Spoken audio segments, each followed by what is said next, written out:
বেশ জাঁকজমকভাবে পালিত হলো গলসি মহাবিদ্যালয়ের নবীনবরণ উৎসব। এবছর যারা এই গলসি মহাবিদ্যালয়ে প্রথম বর্ষে ভর্তি হন তাদেরকেই বরণ করা হয়। পাশাপাশি স্বামী বিবেকানন্দের মূর্তিতে মাল্যদান, সঙ্গীত পরিবেশন ও প্রদীপ প্রজ্বলনের মাধ্যমে অনুষ্ঠানের শুভ সূচনা করা হয়। নবীনবরণের সাথে সাথে এদিন ছাত্রছাত্রীদের সুবিধার্থে এই মহাবিদ্যালয়ে খাদ্যকক্ষ এবং ইতিহাসের প্রদর্শনশালাও উদ্বোধন করা হয়।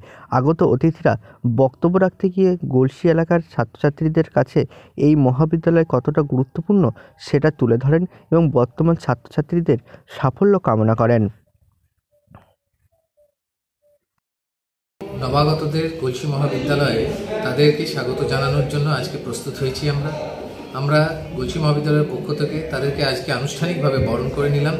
তারা আজ থেকে আমাদের পরিবারে আনুষ্ঠানিকভাবে সদস্য। আগামী দিনে এই মহাবিদ্যালয়ের উন্নতিকল্পে তাদেরও এখন দায়বদ্ধতা চলে এসছে।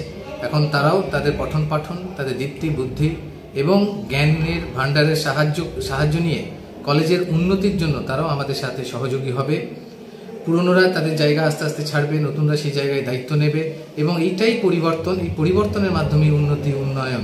তো সেইটারই আশা রেখে আজকে আমরা তাদেরকে বরণ করলাম এবং আশা করি আমাদের এই বরণ পর্ব তাদের ভালো লাগবে এবং আগামী দিনে আমরা সুস্থ সবল একটা পরিবেশের মাধ্যমে পড়াশোনা চালিয়ে যেতে পারব। যেহেতু আমরা কিছু গণ্যমান্য ব্যক্তিত্বদের আমরা আমন্ত্রণ জানাতে পেরেছি, কারণ পঠন পাঠনের বাইরে রোজ তো আর সবাইকে এরকমভাবে আমরা পাই না। তাই আজকে এই দিনটাকে আমরা ব্যবহার করেছি তাদের সাহায্য নিয়ে। আমাদের কলেজ ক্যান্টিন, যেটি এতদিন ধরে বন্ধ ছিল বা সঠিকভাবে ঠিক চালু হয়নি, সেটাকে আজকে উদ্বোধন করলাম আমরা। সাথে সাথে একটা হিস্ট্রি ডিপার্টমেন্টের উদ্যোগে একটি মিউজিয়ামের আমরা গঠন করেছি, সেটারও আজকে উদ্বোধন করলাম ছাত্রছাত্রীদের সুবিধার্থে। গলসির সমস্ত মানুষকে আমরা স্বাগত জানাই, অভিনন্দন জানাই, একই সাথে কৃতজ্ঞতা জানাই যারা প্রথমে এই কলেজটিকে উপহার দেওয়ার জন্য প্রথম থেকে সাহায্যের হাত বাড়িয়ে দিয়েছিলেন, যা আজকে 16 বছরে উন্নীত হয়েছে। সেই 16 বছরে আজ মধ্য লগ্নে আমরা নবীনবরণ এবং সাংস্কৃতিক অনুষ্ঠানের আয়োজন করেছি। আমরা অত্যন্ত আনন্দিত।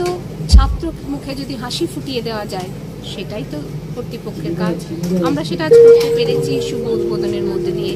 সকলকে বিশেষভাবে ধন্যবাদ।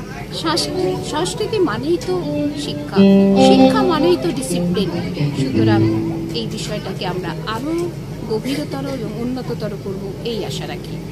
আমরা সবাই জানি বিগত 3টি বছর গেছে একটি বিশেষ পরিস্থিতির মধ্যে দিয়ে শুধু গলসি নয়, সারা বিশ্ববাসী দেখেছে কোভিড তথা করোনার আতঙ্ক, যে কারণে আমরা সেই পর্বটায় কিছু করতে পারিনি। আজ করতে পেরে সেই পর্বকে তো ভুলে গেলাম, তাই না?